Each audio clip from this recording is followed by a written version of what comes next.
Hey everyone, welcome to my channel. We're reading the Bible in chronological order, and it has been a long day, and I just about sat on my knitting. Okay, I'm going to get organized one day. Reading from the Common English Bible, and we are in Genesis. And we've met Abraham and seen some of the decisions, good and bad, that he's made. And we're going to pick up where we left off. So Genesis chapters 22 to 24 today in the Common English Bible. After these events, God tested Abraham and said to him, Abraham. Abraham answered, I'm here. God said, take your son, your only son whom you love, Isaac, and go to the land of Moriah. Offer him up as an entirely burnt offering, there on one of the mountains that I will show you. Abraham got up early in the morning, harnessed his donkey, and took 2 of his young men with him, together with his son Isaac, and he split the wood for the entirely burnt offering, set out, and went to the place God had described to him. On the 3rd day, Abraham looked up and saw the place at a distance, and said to his servants, stay here with the donkey. The boy and I will walk up there, worship, and come back to you. Abraham took the wood for the entirely burnt offering and laid it on his son Isaac. And he took the fire and the knife in his hand, and the 2 of them walked on together. Isaac said to his father, Abraham, my father. Abraham said, I'm here, my son. Isaac said, here's the fire and the wood, but where is the lamb for the entirely burnt offering? Abraham said, the lamb for the entirely burnt offering? God will see to it, my son. And the 2 of them walked on together. That is crazy faith. They arrived at the place God had described to him, and Abraham built an altar there and arranged the wood on it. He tied up his son Isaac and laid him on the altar on top of the wood. Yeah, can you imagine what's going through both their heads at that point? Then Abraham stretched out his hand and took the knife to kill his son as a sacrifice. But the Lord's messenger called out to Abraham from heaven, Abraham, Abraham. Abraham said, I'm here. The messenger said, don't stretch out your hand against the young man and don't do anything to him. I now know that you revere God and didn't hold back your son, your only son, from me. Abraham looked up and saw a single ram caught by its horns in the dense underbrush. Abraham went over, took the ram, and offered it as an entirely burnt offering instead of his son. Good thing. Abraham named that place the Lord sees, and that is the reason the people today say, on this mountain the Lord is seen. The Lord's messenger called out to Abraham from heaven a second time and said, I give my word as the Lord that because you did this and didn't hold back your son, your only son, I will bless you richly, and I will give you countless descendants, as many as the stars in the sky and as the grains of the sand on the seashore. They will conquer their enemies' cities. All the nations of the earth will be blessed because of your descendants, because you obeyed me. After Abraham returned to the young man, and they got up and went to Beersheba, where Abraham lived. After these events, Abraham was told, Milcah has now given birth to sons for your brother Nahor. They are Uz, his oldest son, Buz, his brother, Kemuel, the father of Aram, Chized, Hazo, Pildash, Jidlaph, and Bethuel. Crazy names. Bethuel became the father of Rebekah. These are the 8 Milcah bore for Nahor, Abraham's brother. His secondary wife's name was Reumah, and she gave birth to Teba, Gaam, Tahash, and Maacah. Sarah lived to be 127 years old. This was how long she lived. She died in Kiriath Arba, that is, in Hebron, in the land of Canaan, and Abraham cried out in grief and wept for Sarah. After he got up from embracing his deceased wife, he spoke with the Hittites. I'm an immigrant and a temporary resident with you. Give me some property for a burial plot among you so that I can bury my deceased wife near me. The Hittites responded to Abraham, listen to us, sir. You are an eminent man of God among us. Bury your dead in one of our own select burial sites. None of us will keep our own burial plots from you to bury your dead. Abraham rose, bowed to the local citizens, the Hittites, and spoke with them. If you yourselves allow me to bury my dead near me, listen to me and ask Ephron, Zohar's son, to give me his own cave in Machpelah at the edge of his field. Let him give it to me for the full price, to be witnessed by you as my own burial property. Now Ephron was a native Hittite. So Ephron the Hittite responded to Abraham publicly in order that the Hittites and everyone at his city's gate could hear. No, sir, listen, I will give you the field, and I will give you the cave in it. In front of my people's witnesses, I will give it to you. Bury your dead. Abraham bowed before the local citizens and spoke to Ephron publicly in the presence of the local citizens. If only you would accept my offer, I will give you the price of the field. Take it from me so that I can bury my dead there. Ephron responded to Abraham, Sir, what is 400 shekels of silver between me and you for the land, so that you can bury your dead?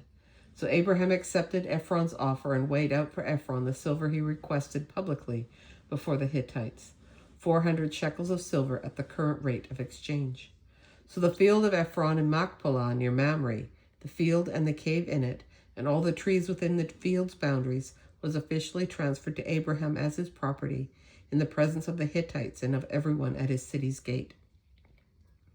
After this, Abraham buried his wife Sarah in the cave in the field of Machpelah near Mamre, that is Hebron, in the land of Canaan. The field and the cave in it were officially transferred from the Hittites to Abraham as his burial property. As the days went by and Abraham became older, the Lord blessed Abraham in every way. Abraham said to the oldest servant of his household, who was in charge of everything he owned, Put your hand under my thigh. By the Lord God of heaven and earth, give me your word that you won't choose a wife for my son from the Canaanite women among whom I live. Go to my land and my family and find a wife for my son Isaac there. The servant said to him, What if the woman doesn't agree to come back with me to this land? Shouldn't I take your son back to the land you left? Abraham said to him, Be sure you don't take my son back there. The Lord God of heaven, who took me from my father's household and from my family's land, who spoke with me and who gave me his word, saying, I will give this land to your descendants. He will send his messenger in front of you, and you will find a wife for my son there. If the woman won't agree to come back with you, you will be free from this obligation to me. Only don't take my son back there. So the servant put his hand under his master Abraham's thigh and gave him his word about his mission. The servant took 10 of his master's camels and all of his master's best provisions, set out and traveled to Nahor's city and Aram Naharaim. He had the camels kneel down outside the city at the well in the evening when the women come out to draw water. He said, Lord, God of my master Abraham, make something good happen for me today, and be loyal to my master Abraham. I will stand here by the spring while the daughters of the men of the city come out to draw water. And when I say to a young woman, Hand me your water jar so I can drink, and she says to me, Drink, and I will give your camels water too, may she be the one you've selected for your servant Isaac. In this way I will know that you've been loyal to my master. Even before he finished speaking, Rebekah, son of Bethuel, the son of Milcah, wife of Nahor, Abraham's brother, was coming out with a water jar on her shoulder. The young woman was very beautiful, old enough to be married, and hadn't known a man intimately. She went down to the spring, filled her water jar, and came back up. The servant ran to meet her and said, Give me a little sip of water from your jar. She said, Drink, sir. Then she quickly lowered the water jar with her hands and gave him some water to drink. When she finished giving him a drink, she said, I'll draw some water for your camels too, till they've had enough to drink. And she emptied her water jar quickly into the watering trough, ran to the well again to draw water, and drew water for all of the camels. The man stood gazing at her, wondering silently if the Lord had made his trip successful or not. As soon as the camels had finished drinking, the man took out a gold ring weighing 1/2 shekel, 2 gold bracelets for her arms weighing 10 shekels. And he said, Please tell me whose daughter you are. Is there room in your father's house for us to spend the night? She responded, I'm the daughter of Bethuel, who is the son of Milcah and Nahor. She continued, We have plenty of straw and feed for the camels and a place to spend the night. The man bowed down and praised the Lord. Bless the Lord, God of my master Abraham, who hasn't given up his loyalty and his faithfulness to my master. The Lord has shown me the way to the household of my master's brother. The young woman ran and told her mother's household everything that had happened. Rebekah had a brother named Laban, and Laban ran to the man outside by the spring. When he had seen the ring and the bracelets on his sister's arms, and when he had heard his sister Rebekah say, "This is what the man said to me," he went to the man who was still standing by the spring with his camels. Laban said, "Come in, favored one of the Lord. Why are you standing outside? I've prepared the house and a place for the camels." So the man entered the house. Then Laban unbridled the camels, provided straw and feed for them, and water to wash his feet and the feet of the men with him, and set out a meal for him. But the man said, "I won't eat until I've said something." Then Laban replied, "Say it." The man said, "I am Abraham's servant. The Lord has richly blessed my master, has made him a great man, and has given him flocks, cattle, silver, gold, men servants, women servants, camels, and donkeys. My master's wife Sarah gave birth to a son for my master in her old age, and he's given him everything he owns. My master made me give him my word. Don't choose a wife for my son from the Canaanite women in whose land I'm living. No, instead go to my father's household and to my relatives and choose a wife for my son." I said to my master, "What if the woman won't come back with me?" He said to me, "The Lord, whom I've traveled with everywhere, will send his messenger with you and make your trip successful, and you will choose a wife for my son from my relatives and from my father's household. If you go to my relatives, you will be free from your obligation to me. Even if they provide no one for you, you will be free from your obligation to me."